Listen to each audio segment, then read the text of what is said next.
this works.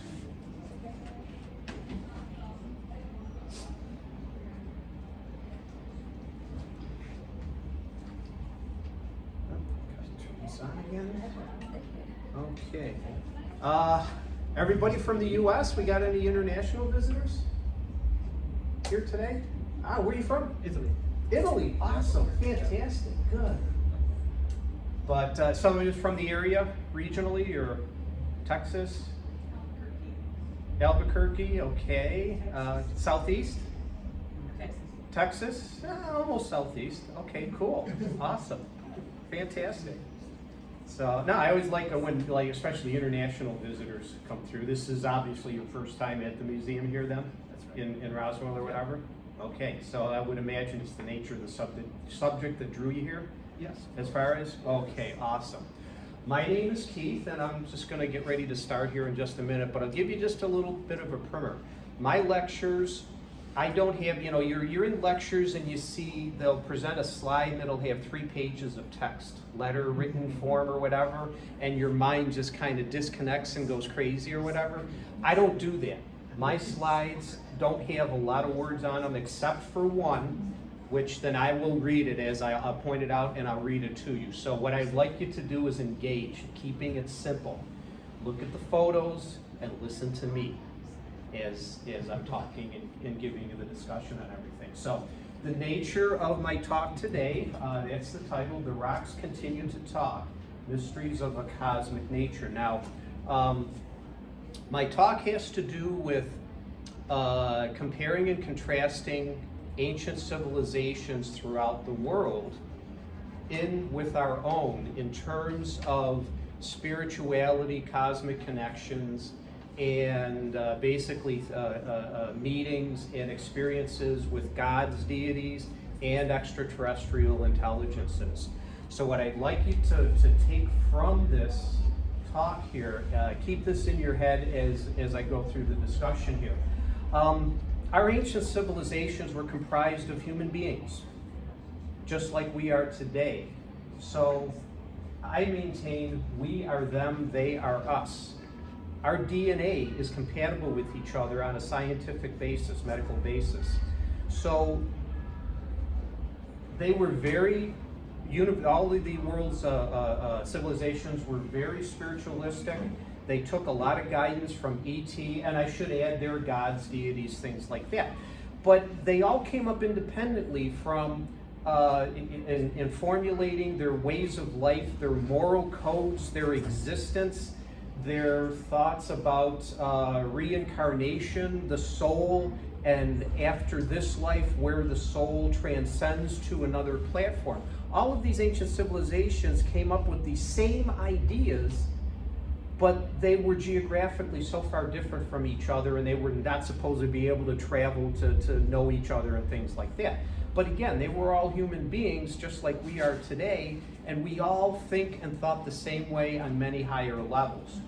So my talk will kind of hopefully steer us in the direction to where I'll show you characteristics and evidence from these ancient civilizations as far as the spiritual connections and their ways of life and their experiences with gods, deities, and ET and whatnot. But also, as important, if not more so, can we learn from them? Tying this all together, I will propose that we are in the age now, we're here in Roswell, New Mexico, the modern age of UFO investigation. This has been going on for many, many, many thousands of years recorded history. Hopefully, we're very close to disclosure and not only global acknowledgement, but learning and developing relationships with them. Can we learn from our ancients in terms of promoting and moving this agenda along? Real quick, 10-second ad. These are the 3 books that I have. I'm here all weekend. I got my table out there. This is my new book, the current one, which ties into my discussion today. So it's 10 seconds. Like I described, all of our ancient civilizations did a lot of things alike. They came up with pyramids. You see pyramids examples all over the world, rock writing, communications of some sort on a worldwide basis. This is just Native America. I did have spent the last 3-4 years in the Southwest studying Native America, and it's not rock art. It's not art. It is communications. They had a very profound ideographic type of language. But I've expanded my research into the worldwide scope, and as I show you this, I'm just on the breast of coming back a couple weeks ago. I spent 3 weeks in Egypt studying with my friend, geologist Robert Schock, as much of Egypt that we could, getting only 2-3 hours of sleep a night for 3 weeks. So, as I show you here, this is some of our activities. We did crawl through quite a few of the pyramids, and as you can see, the shafts and tunnels leading into them, and some of them were 450 feet long, but you had to do the grunt work to be able to get inside to the crypts and the sanctuaries and the mausoleums and whatnot. That was an example of the Bent Pyramid, which was built by the 4th dynasty Sneferu, who was the father of Khufu, grandfather of Khafre, and great-grandfather of Merkare, which is basically the Giza pyramids. That's me. You couldn't tell. This is some of my crew. This is Robert Schock. He is very famous for redating, in his research redating the age of the Sphinx. In his most recent couple of titles, Forgotten Civilizations, he's basically said that there's a lot of structures in Egypt that were built over more ancient structures. So he's thinking that there was a civilization that existed in Egypt well more than 10,000 years ago. And I'll show you maybe a little example in one of my slides here. This is just a personal thing with me if you want to talk with me later. My father was in Egypt during World War II, and I got to the spot where he was at on the pyramids. So we can talk about that later. This is a example of the itinerary that we had. We went, sorry, my laser pointer won't work. As far as Alexandria and then Abu Simbel on the south, Ramses the Great. But next to there was also a place in the desert called Naphtali, which is like a Stonehenge, but it was built 8,000 years ago. So even 3,000 years older than Stonehenge was. Egypt was a very structured world, but they were very, very resourceful in the tools and the accomplishments that they had. I mean, you've seen the pyramids and whatnot. Here's a couple of photos of their toolkit that they had, starting roughly 3,200 BCE, recorded history. There's primordial before that. There's pre-dynastic before that, but not recorded. These are the tools. I mean, you can see whatever metal fashionings that they used there. And as I'll show you here, some of the hammering tools for hatchet-type tools for quarrying rock, granite and limestone and whatnot. And here's some of their geometrical designs, draftsman designed instrumentation that have been found that are in our knowledge right now. So taking all of these toolkits into account, the Egyptians were able to fabricate, and I'm going to show you some examples here. This is Khufu. A little bit of basic math on Khufu. This is recorded in the pyramid structure itself.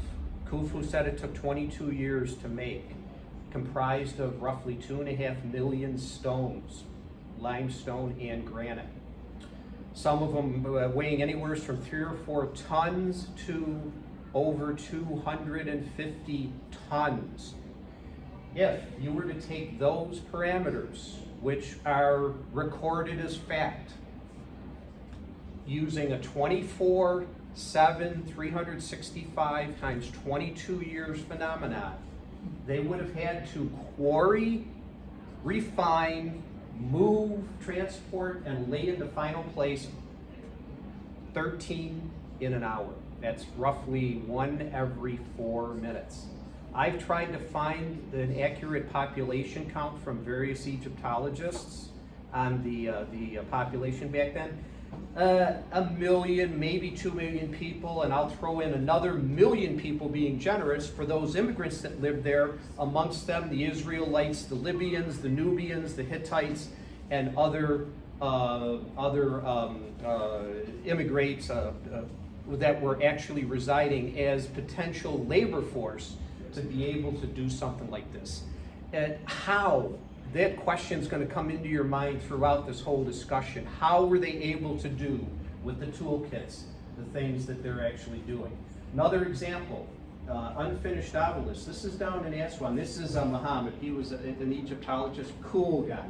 But you see the quarrying here. This was an obelisk that the Queen King Hatshepsut was trying to quarry. It would have been way over 250 tons. And she would have had to move it 650 miles up to her temple, which you'll see in another photo a little later on. But see the scoop marks that were used. You know, how did they make things like this? And I can go into more detailed discussion if you want to talk about it later, but it's another one of those how questions. And she did 2 other obelisks successfully, got them to her temple, and they were both done within 7 months.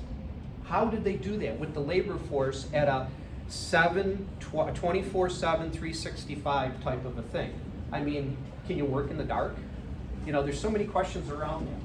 So, and the out-of-place architecture, and the fantastic magnificence. The questions continue here. With the Giza pyramids, as with other pyramids, including the Bent Pyramid of Sneferu, and the Bent Pyramid, Sneferu, and one of his later ones, the red one. The geo-alignment. These were built 2,500 years ago. They are aligned to within 1/10 of 1 degree of north, east, south, and west. They didn't have compasses back then that we know of, that we found so far. Why, and how were they able to line those things up like that? Here's another thing out of place with the Sphinx, and again, tying into my friend Robert Schock. He's redated it geologically. Instead of wind erosion, it's water erosion that has caused the decay around the base of the Sphinx and other factors, which leads him to determine that these are actually 12,000 years old and not as supposedly claimed by Khufu as being the architect or the constructor. The Sphinx was here when Khufu was here, and this is Khafre's, by the way. Khufu's is next door to them, but Khafre was his son, and that's his pyramid there. This is an example of a skeleton that is 35,000 years old. Following Robert Schock's theory and studies again, there was a civilization that lived 35,000 years ago in what is now present-day Egypt. So that only adds to the mystery of how did they get their information, the Egyptians as we know them is popular. The dynastic period began in the fourth dynasty, that should say. The first dynasty. Narmer was the grand unifier. At the time of recorded history, Egypt had 2 factions, a lower and an upper, and they were at war with each other. Narmer conquered and united both of them together. And I want to show you this motif here. You can see him, he's what they call smiting his enemies. That's a war scene. That's one of the many universals I'm going to point out amongst ancient civilizations. They liked to scribe and depict their war scenes as part of the great events in their life. And obviously, grand unification was a very important part. As you can see, this is another example at another different temple of Narmer. This actually isn't Narmer, but a pharaoh smiting his enemy. And we have, again, similar war scene in Native America. This is from, I believe it is in northern Arizona. But all the ancient civilizations described their war scenes. They were very alike in doing things like that. So keep that motif in mind as we go along here. This is an example of what's called the Ben stone. These were capstones that were used on at least some of the pyramids. And there's conjecture about Giza were the pyramids built as possibly power supplies or power transmitters and things like that. You know, yes, no, I'm in the middle. I'm not saying yes, but yeah, I'm not saying no. But then you have something like this, which is the rock that this is made out of, obsidian of sorts, is a conductor of electricity, and it's purported, some of the pyramid capstones were actually gold, and that's a fantastic transmitter of electrical power. Now, I crawled through the pyramids looking for electrical residue of footprints for power transmission, and I didn't see any. So if these were being used as power transmitters of any sort or producers, there's other efficacies, other evidence that we're not aware of, that we cannot see, to be able to determine that definitely that these were used for power transmission. But it still begs the question, how and why? You know, the pyramids, well, they were used as tombs, blah, blah, blah. And then, you know, the argument is that, well, no pharaoh was ever found in a tomb. Here's the reason why in 10 seconds. They weren't found because they were moved at a period of time after they were originally buried in there. Egypt has a long, sad history of grave robbing. Indiana Jones, did that movie just come out, the new one, yesterday or something like that? But the grave robbing was epidemic, and it went back as far back as the ancient pyramids. So for those debunkers that say, well, no pharaoh was ever buried in one, that's wrong. They were. I touched the crypts of Khufu and Khafre, and amongst others. And they had to move to prevent the grave robbers from desecrating and destroying the mummies. So that kind of dispels that notion. Some other great architecture, Ramses the Great. This is the Karnak Temple down in southern by Abu Simbel. Actually, no, across from Luxor. This is Luxor, and it's beautiful in the evening. This temple, also by Ramses, goes back 500 yards, just built upon colonnade, sanctuary, whatnot. You turn around from there, and this is what you see. It's called the Avenue of the Sphinxes. This is 2 miles long, and it ends at the Karnak Temple. I mean, he didn't build it in 6 months, but the amazing, magnificent feats of being able to construct things like that with the toolkits that I showed you before. And that begs the question, well, did they have help, or was this actually the tools, or whatever? So, any talk about Egypt, I can't avoid saying something about Tutankhamun, his mummy and tomb. I apologize for the truncations of the words here. It's an older version of PowerPoint that's on here, and I used it, created this with a new one, so bear with me a little bit. But the one point about this is that there's current research going on that the lost mummy of Nefertiti, they can't find it. It's suspected, new research is going on, that it is somewhere very close to Tutankhamun's tomb, possibly beyond this wall in the back here. But as politics and Egyptology go hand in hand in the government, it could take many decades before any real findings come from that. So,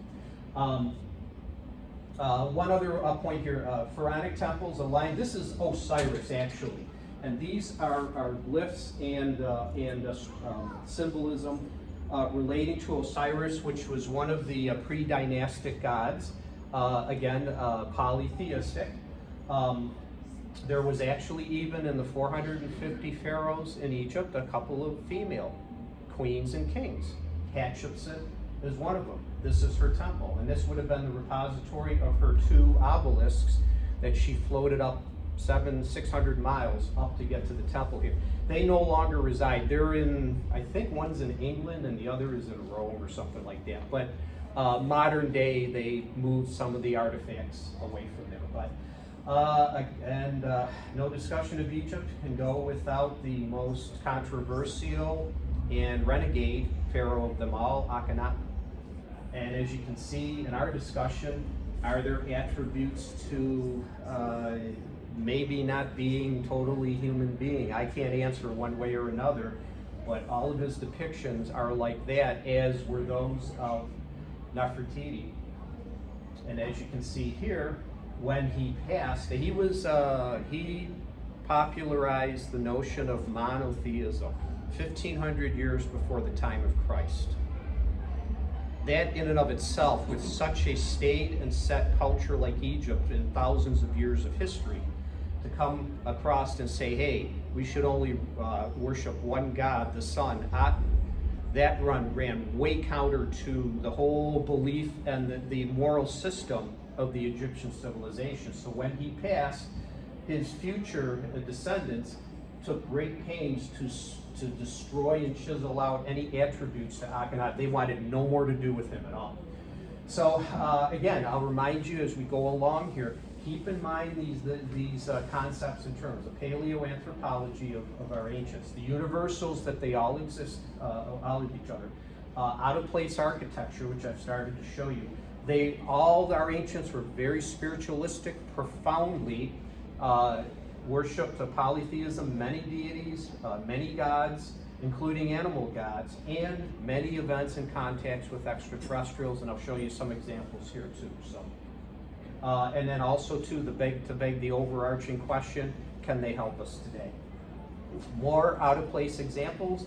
These were dug out of mountains. The Kailash temple in India. They took a mountainside and just created a temple out of that.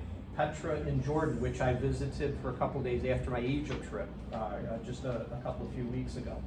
Other examples, Teotihuacan, they weren't dug out of a mountain, but this city went over, it's 2.5 miles long, the Avenue of the Dead, and it's estimated that I believe it was over 100,000 people lived at the height of the Mayan culture in Teotihuacan. Angkor Wat in Southeast Asia is another. Cappadocia, they took mountain ridge, a whole series of mountains, over 10,000 years ago. They dug, you can see the caves into there. There's a civilization that lived inside of it, estimated to be up to 100,000 people, with barns for animals, livestock, growing, agriculture, whatever, things like that. I bring up Cappadocia because in a few weeks in August, I will be back on the hunt with my friend Robert Schock. We'll be in Turkey. So we're going to be inspecting Cappadocia, Göbekli Tepe, Karahan Tepe, ancient Troy. I put the word mythology up there, another out of place, maybe learning point for modern man, humankind, in that if you had to endure the readings of Homer in your school reading, you always thought the Iliad and the Odyssey were mythology. In 6 weeks, my feet are going to be walking on Troy. I can take that word mythology, it's real. How much else is real that we still consider mythology today? It's a learning curve, like I said. Another out of place, we'll go back to Khufu.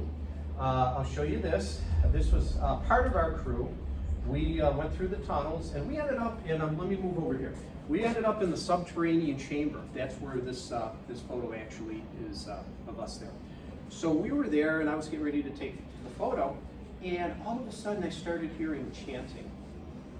And I tried to quiet everybody down. I enlisted Robert's help to, after a minute, finally everybody shut up. We would hear, and not just a whisper, aum, aum.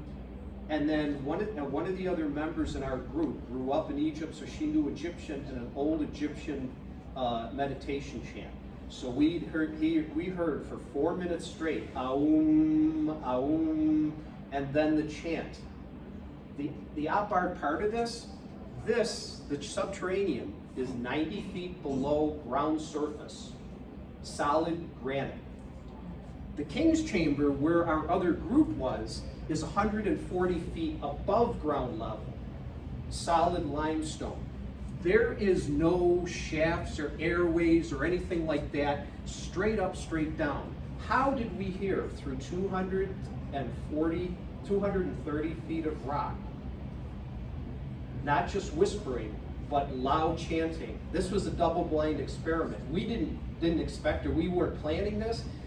Our other group certainly didn't know anything. When we met together afterwards, we talked about it afterwards, and we just produced a double-blind science experiment. So the question still begs, how did they have knowledge and worked it into their construction? Did they obtain that knowledge from other intelligences, or was that just a fantastic coincidence that this architecture turned out the way that it did? Now, there's other examples throughout the world, the Hypergeum in Malta and whatnot, that are very sound acoustically sensitive and whatnot. So again, another one, how and why, and where did they obtain the knowledge for all this stuff? So another example, this is myself, there's Robert up there, and you recognize the Sphinx there. This is looking back in the other direction. Now the Sphinx is looking to the east. And Robert's conjecture about the age of the Sphinx, it is aligned to within less, I think it's 0.2 degrees of the constellation of Leo as seen 11,697 years ago at the vernal equinox. So whoever built that aligned it with the constellation Leo. Why? That's a cosmic connection right there, and there's many cosmic connections as coming up in this segment here. That's just another example, the profound cosmic awareness that drove their existence in many ways. Our destiny, if, not if, ET exists, when we develop this contact and this relationship, they're coming from there. We have to have a cosmic awareness for us to be able to have successful interactions and to evolve with ET. This is an example of, again, one of the many gods in Egypt, Ra, the pre-dynastic god. I highlight these two areas here. Another example. See the way that they're dressed and they're depicted all throughout the hieroglyphs in Egypt architecture. You'll see this clothing like that. It's in the shape of the constellation Orion. And there's other examples to which the Egypt culture had very many profound spiritual connections with the Orion constellation. Why is that? How is that? What more? Why is that? There's other constellations in the sky that are real pretty and meaning things. Native America has many examples. Egypt does, Mesopotamia, India. They all have. Why Orion? Why Leo? And as you can see here, the dress on all of the glyphs here and the drawings, Ptah, Osiris, they're pre-dynastic. They're gods. Hathor actually, well, she's one of the females, but she has been deemed goddess status. But in any event, you'll see all of the architecture here, and I'll point out other details. All of the dress is in the shape of Orion. This is kind of a central location for all things zodiac and paleo astronomy and whatnot. The Hathor temple at Edfu. Hathor, the goddess of music, fertility, peace, and whatnot. This was the depiction of one of the gods, Apis, an animal god, one of the many deities, animal deities also. Hathor eventually claimed ownership of the headdress, and then when you see her in a glyph or a painting of whatnot, and you see that headdress, you'll know that that's Hathor. And as you can see here, here's her, here's the headdress, and here's some of her goddess attributes and whatnot. And as you can see here, another example, roughly shaped like the constellation Orion. Another zodiological attribute. The seven Hathors, the mythology of Hathor. Outside of her temple, there are seven Hathors. And look at the stage. This is the only place in entire Egypt history where you're going to see beings that look like that. Out of place and unique. Why? I mean, and here's another one coming up. This, to me, it almost looks like ancient India. The structure, but he's depicted like an Egyptian would, a human being, male or female, always bent over and legs underneath and whatnot. I highlight this area here is because of the stars and the location.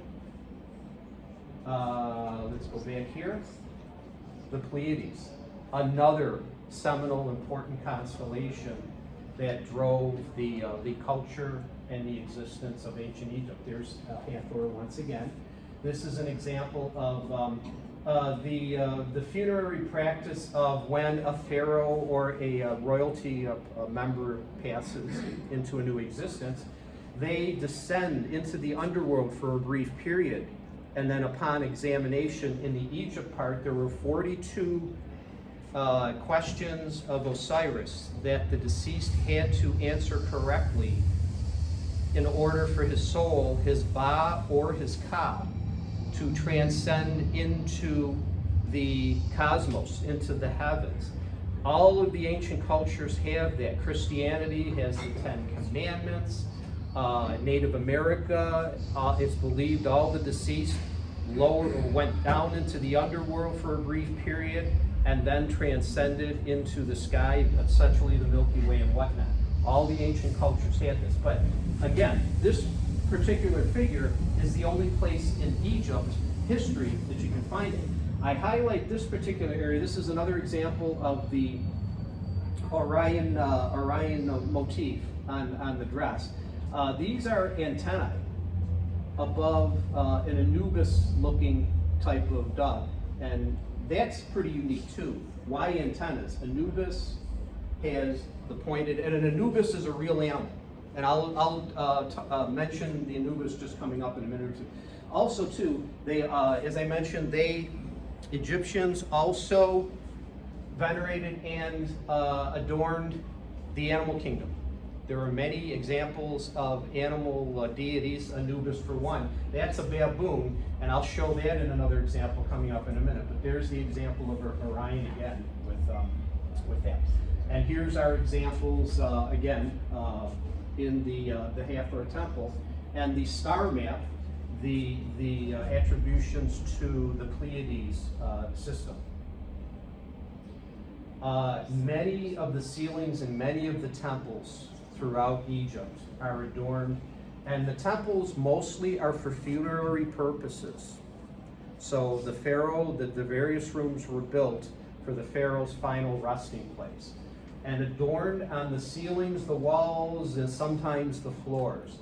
They broadcast and created this, and I have to call it art because in a way it is art, but I still don't like that. It's communication. These are all of the people that helped out throughout the process of creating the temple and preparing the pharaoh for his entry into the heavens. And as you can see, there's the path of the pharaoh in a representation towards as one step in the process. I'll mention my next thought a little bit later on. One other visit into the Temple of Hathor, if you have maybe heard about the kind of famous, iconic light bulbs of Dendera in the crypt down in the basement below. Well, here I got through there and took a whole bunch of photos and whatnot. My interpretation of this is that it's not a battery-powered light bulb that they used for lighting to be able to carve out these temples and whatnot. They had other ways of doing it, oil lamps and workers that would hold oil lamps and construction techniques and whatnot.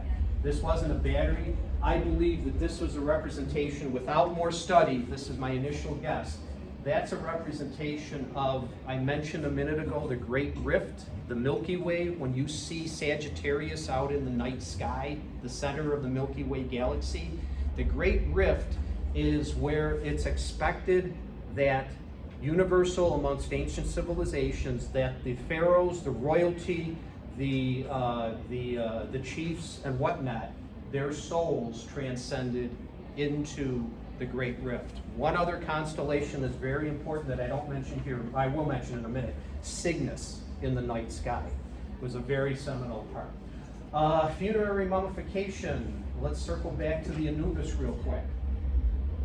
The reason the Anubis rose to the adornment of an animal deity was that before mummification began, they would bury their dead in the sand. Anubis had it's a canine, olfactory nose set. They would wait for the burying to take place, then for a source of food, because they're always depicted as being real skinny, they would go, their nose would go to the source of the skeleton, dig it up, and that was their source of food. So it's conjectured that an ancient architect named Imhotep, who was the architect of the step pyramid of the third dynasty, Zoser, who also became the god of medicine. It's conjectured and not proven that this Imhotep, of unknown human origin, there's speculation about that he developed the knowledge to create the mummification process. So to avoid the pharaohs being eaten by canines, Anubis, jackals or whatever, this was created, and then the whole ceremonial process developed from that. Pretty sophisticated, but that's another universal amongst our ancient cultures, ancient civilizations.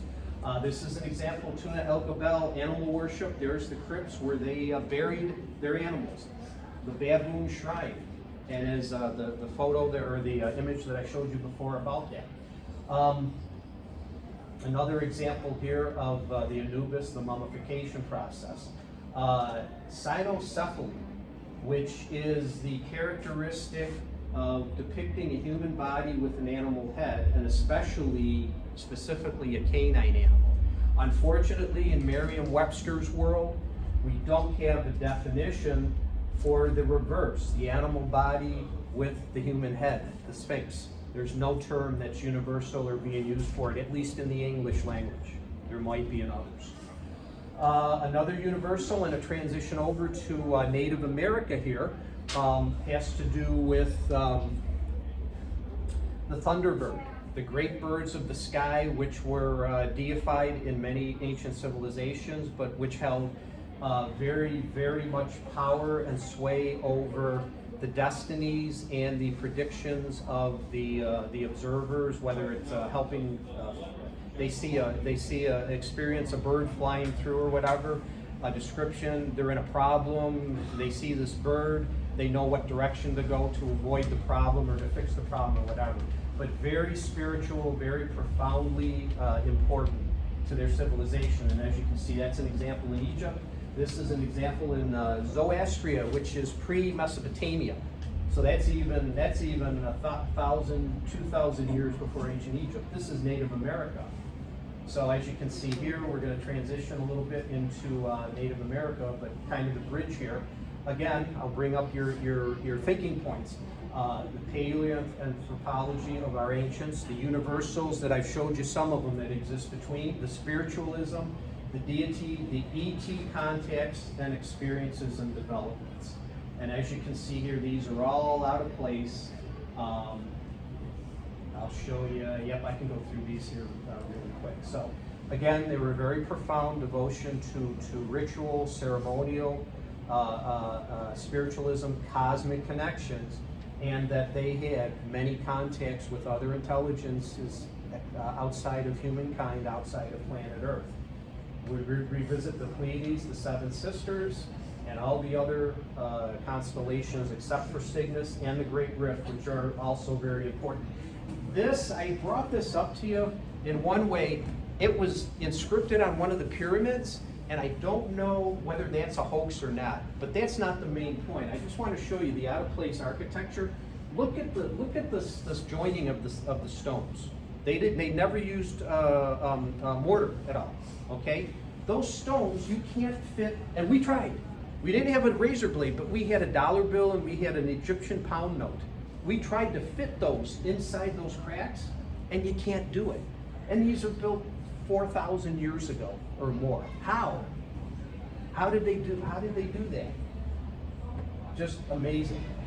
Reliefs here of other attributes, throughout the world. These were, and boy, to me, they look an awful lot like ETs, and they're not even fetuses of human beings. They were 3,700, 3,800 years ago. These were found in Greece. So let's jump now into another world civilization, Native America, which I spent the last 3 or 4 years, and that's an ongoing, continuing study of it. Why glyphs typically to appease seen and unseen forces, to help protect them from, or to answer to conflict or disruption in the user's particular daily lives, to relieve tension or avoid terror. Now, there's different types of glyphs, rock writing, and by definition, petroglyphs, the main difference with them is that a glyph is pecked into the rock.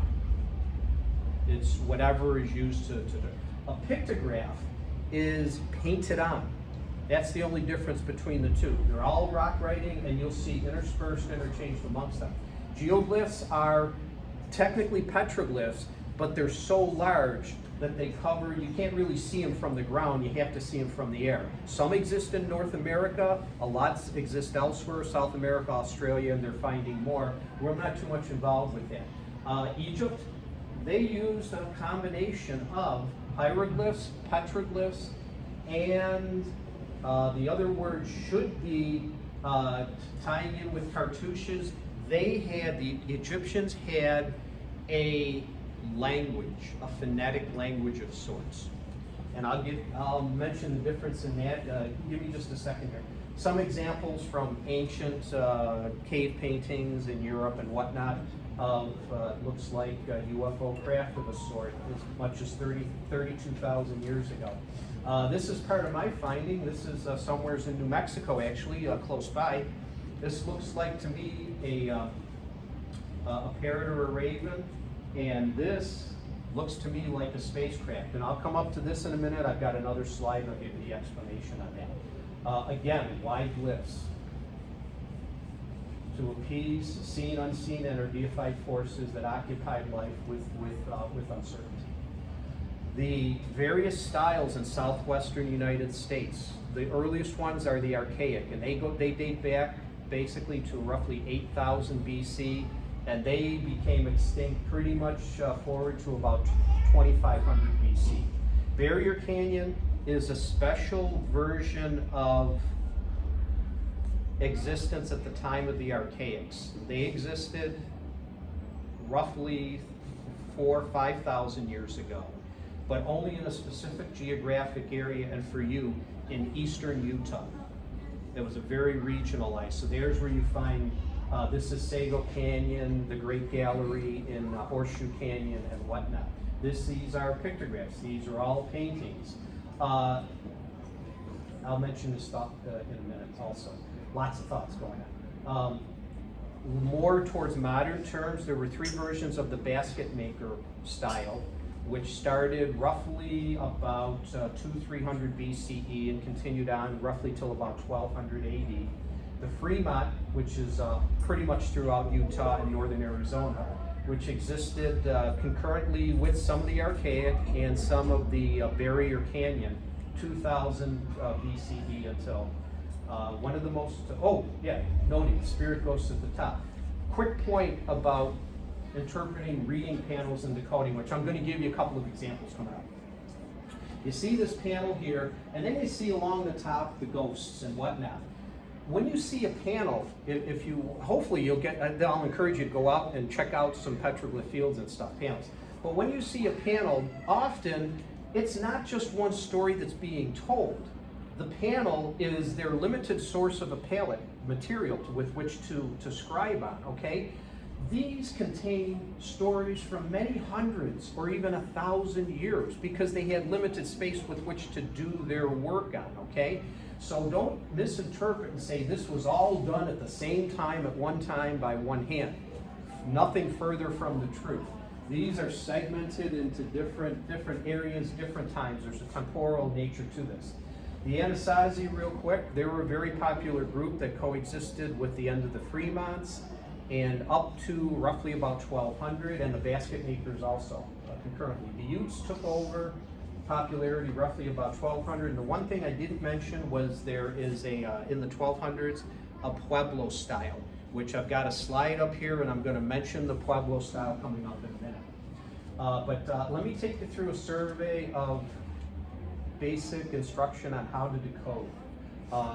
Facts about lists and graphs, again, the communication, not art. One symbol can describe 1,000 words. They didn't need a phonetic or a written language, okay? They used, context was very important in a cultural aspect and within the symbol usage within the story itself. The same symbol can mean slightly different things depending on the context of the panel that it's actually in.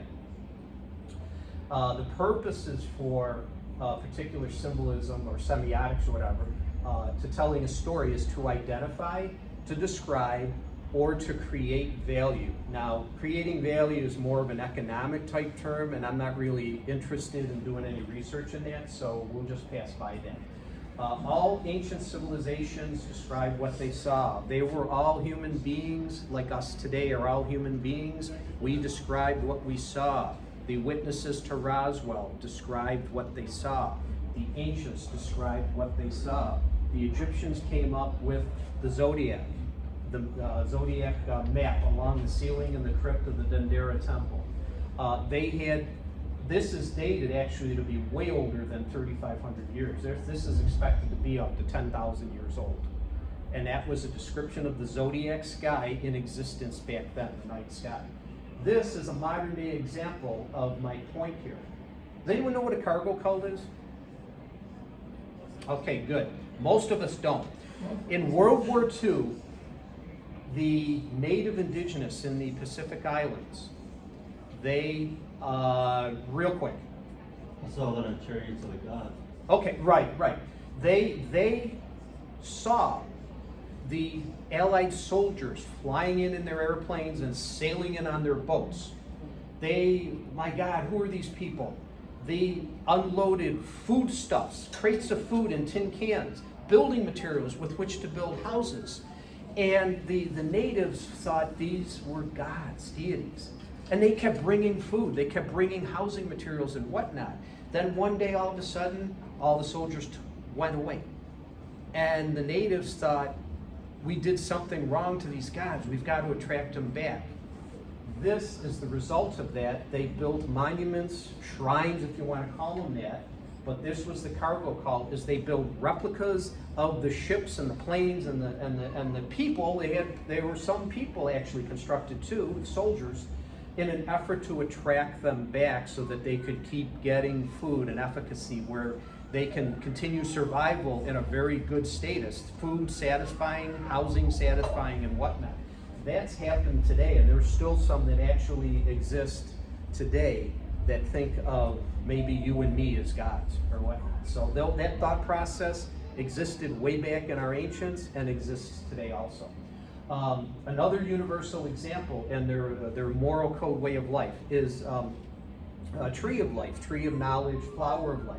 All the ancient civilizations came up with Native America, and I'll describe this in a minute. This was the flower of life found at the Osirian in Egypt. And they all described, it's kind of like the 10 Commandments, how you should live your life, and if you do, your next life is going to be either in eternity up in the heavens, or you'll attain a higher status, more like the Hindu term of samsara, in many lives and reincarnations, approaching a nirvana state where you're in the great rift or in the heavens or whatnot. So this is a picture of a panel in Sago Canyon that I found, and I'm going to describe this in a minute. This is put here. Unfortunately, we have a vandalism problem throughout the glyph world and whatnot, and I wanted to blot that out. But just to point out that there is a problem. Some people just don't get the common sense, and they want to destroy things, and it's pretty stupid. Symbol usage. The Native Americans used an ideographic writing system, two-step. You have symbols. Today we have symbols. You go outside, look at the men's room, the ladies' room door, or outside the road sign, all right? You don't need words. You know what the symbol means, okay? The symbol is absorbed by your senses in your brain. There's no processing needed. The response and identification comes right from it. With language and with the phonetics, with Egypt, the glyphs and whatnot, the cartouches, that's a third step. So there's semiotics in Egypt plus a third step going on where the brain has to process the word or the symbol, make an interpretation, and then do the third step to be able to move on. But Native America was a two-step, and I call it the language of the mind. And sign language was developed from Native America also. Decoding techniques, and I'll have to run through these a little quick. Many glyph contexts, as I touched on before, these themes, cultural uniqueness in the symbols. The same symbol can mean slightly different things. Temporal considerations in situ, as I mentioned, one panel contains stories from many hundreds of years. So there's that an example to consider. Sacred geometry, sacred mathematics, sacred trigonometry in our ancient civilizations. They all had the mathematical sense, and they aligned mathematical stimulation with the movement of their moral codes and their day-to-day life society. So for glyph context, the purposes, again, for glyphs and for all inscriptions of rock communication and whatnot, landmarking life events, they didn't do day-to-day mundane stuff. The landmarks themselves in a navigation geography type of sense. And what I mean by that is that a passerby needs a source of water and or food. There will be a glyph panel that will give them instructions, navigation to go to a hidden source of water so they can find it to drink, or a hidden source of food or whatnot. So that's prevalent throughout Native America. They also talk about great hunts, the war stories, and other universal, and the spiritual cosmic nature, which is as important, if not more important, than any of the others. The cultural uniqueness in symbols, while pyramids look the same here in general, and these were used as tombs potentially, these were used as tombs potentially. The one difference here is that, as I mentioned before, the possibility that the Egyptian pyramids were used as power plants of some sort. So there's a difference, there's a cultural difference in the two. Temporal considerations, as I just went through, the one story or one panel can be generated over hundreds of years. The sacred geometry and sacred mathematics, and also the ability of Native America to turn three-dimensional concepts into two-dimensional surfaces. A great example of that, and I don't have one here coming up, but remind me when I come to the spiral, and I'll mention that to you. Torso attributes, other dimensions of decoding techniques and considerations, star maps, and the glyph story entry point. So with the torso attributes, you'll see on many panels, you'll see lots of activity going on inside of the torso of the particular symbol or being or whatnot. Star maps. The Native Americans, all the tribes had all their own star maps. A main complication in Native America is that it wasn't one unified civilization like Egypt or Mesopotamia or Hinduism, India. They had many different tribes that still exist today. They had slightly different interpretations of the drawings of their star maps, but the concept of the star map still existed as a universal with Native America as with all other ancient civilizations. The glyph story entry point, it's when you walk up to a panel to try and start to decode it, you gotta look for an entry point. It's like a jigsaw puzzle trying to fit the first two pieces together. It gets easier the more pieces you get together, but finding that first one is difficult. And often they use the same strategies mentally as we do today. If you see a larger figure than all the other ones, well, you're gonna think that could be a starting point for it. Or if the symbol or the figure is put way off in the distance, that could mean that that person is in the past, or in the future that that person is coming into the scene particularly. Photographers and artists would have a really keen understanding of that concept. So let me give you some examples of evidence that I found. Here's that parrot again. In Native America, this is a universal, that the parrot or the raven was regarded as the most intelligent bird species in all the animal kingdom. They were the messengers of potential problems, or if you spotted one flying in a certain day, if you had a question or a problem, they can foretell potential immediate futures for you, the observer person or whatever. So they were messengers. The way that they glyph this is that the parrot or the raven is talking.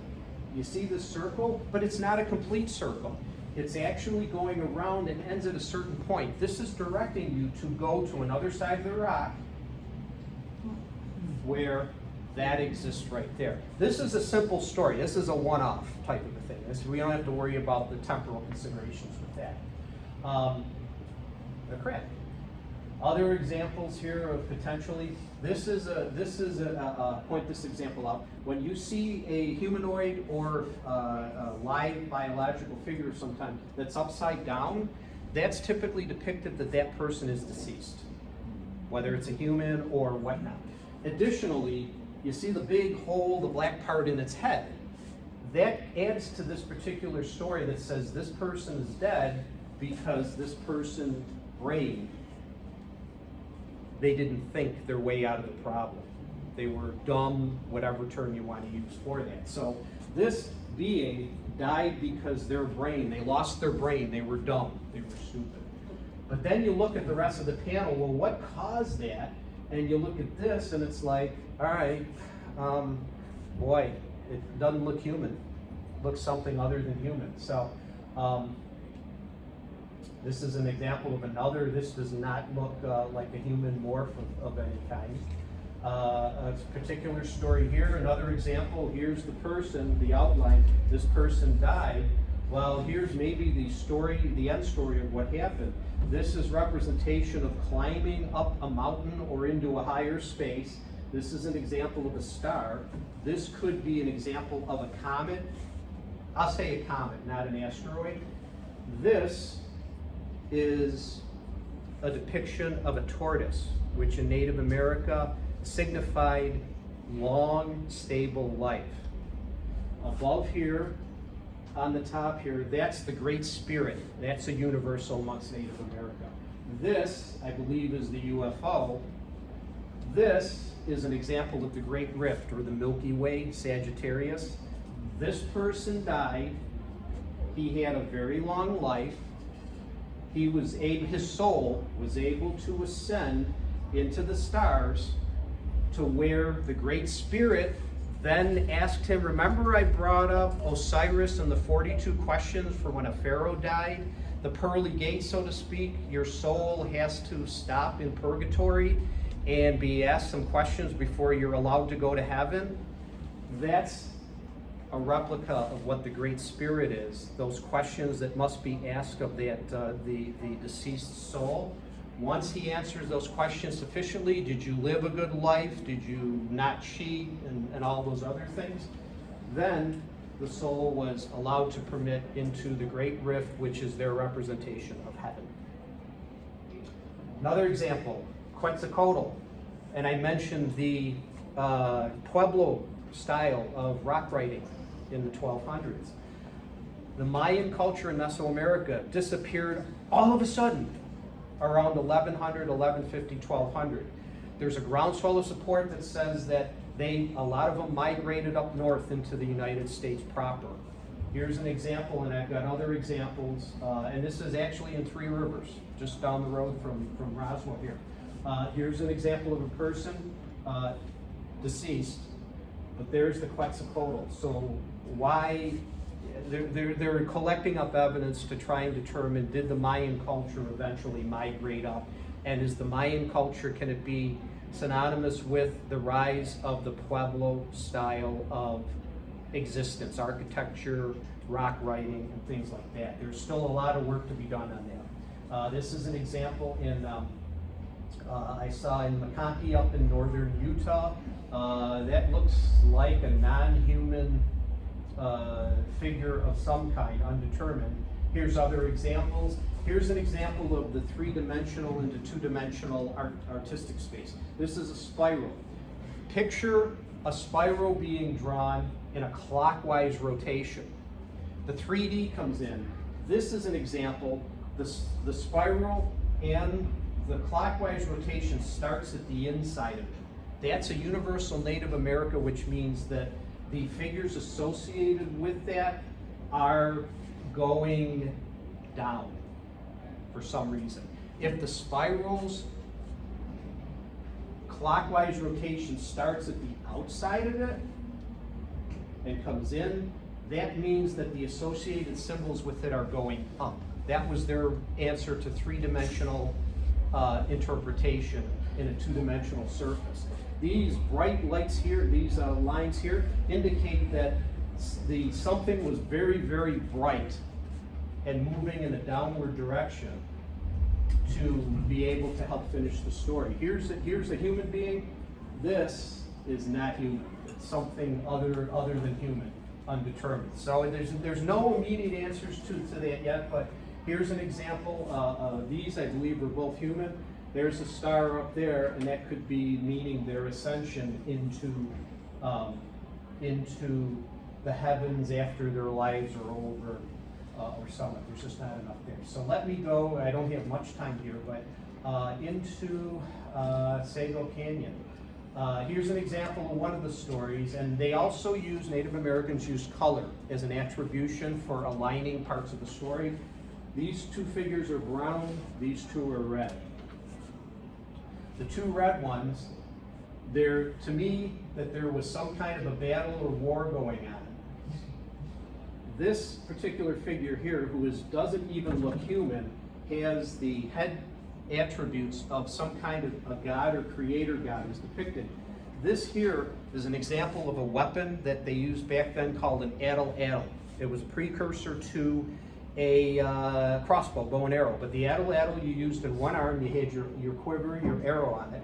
You drew back your arm and you flung it like that, and that produced a lot higher velocity for hunting, a lot more accuracy than just a simple spear or whatever. So that was the bridge between the spear and the crossbow and the bow and arrow. So that's an addle-addle. This figure here, again, is not human, and there's attributes to saying that he is a god of some kind or a superior. He's also the biggest figure in that story. Remember my point that I mentioned, that a glyph entry starting point?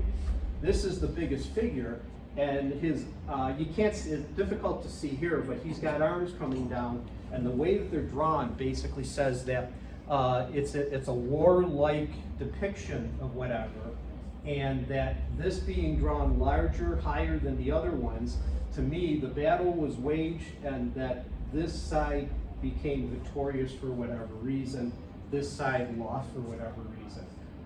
There's potential attributions to, in the torso, the depiction here of what looks like potentially a ship, but I'm more interested in the arrangements here of the stars.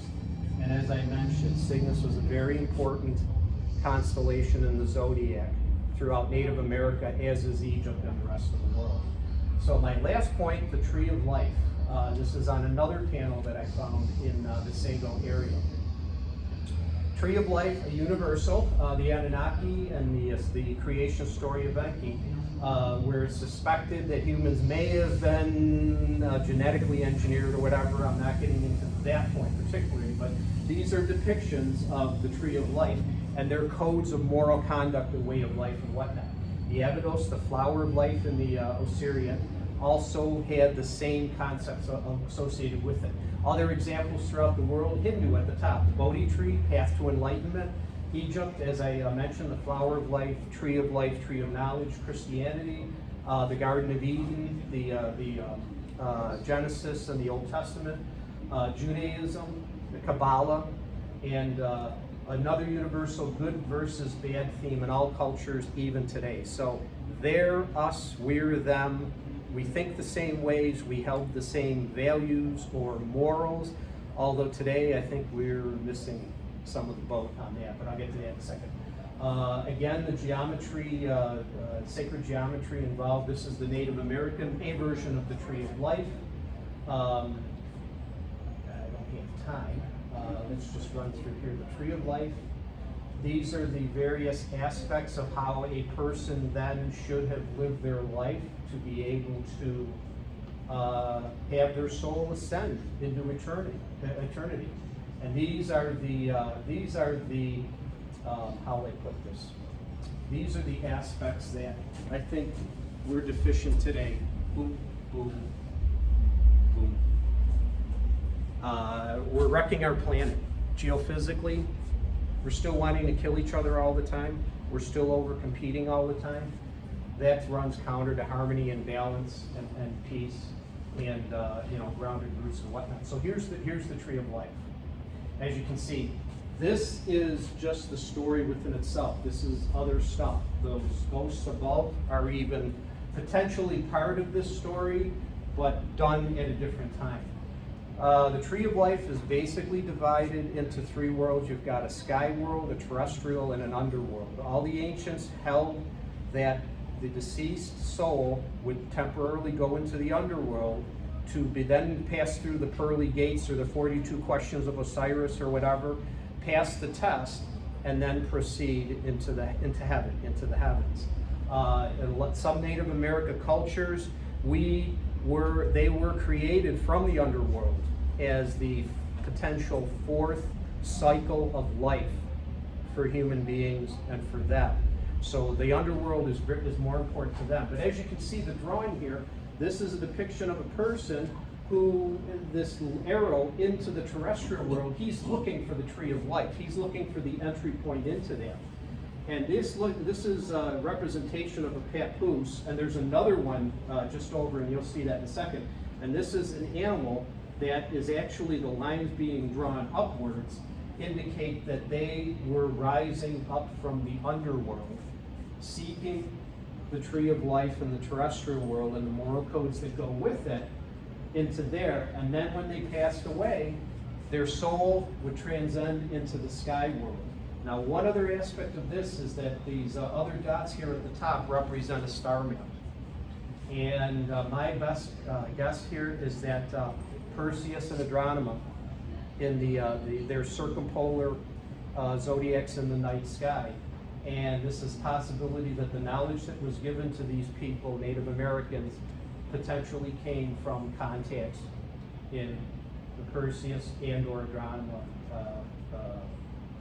constellations. Pleiades is also a possibility, but the map seems like a further fit. And you see those ghosts up at the top, they could very well be integral into that particular story to help answer the questions about how the development of the tree of life for that particular tribe came from. Here's the slide that I told you I'm going to have to read. There's too many words in it.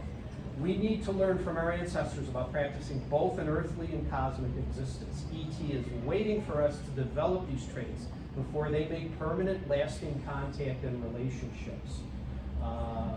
Basically, my research will continue in Native America, in Sago, in the Great Gallery, in Horseshoe, throughout the Four Corners, California. I've been in Nevada often too. This remains more for me to help to try and decode. This is all Sago Canyon. This is the Great Gallery in Horseshoe. Like I said, I'm interrupted by a trip to Turkey, so I'll be adding more to this particular research. Again, those are the shameless advertising. We did have some fun in Egypt as we go along. As you can see, that pyramid was pretty heavy. That's all I got. Thank you. Any questions or discussion? I'm here the rest of the weekend, so feel free to stop over. We're here open till 6 today, all day tomorrow, and then I don't know about Monday. They were talking about maybe keeping some of this open on Monday, but we'll see. So, Thank you. okay.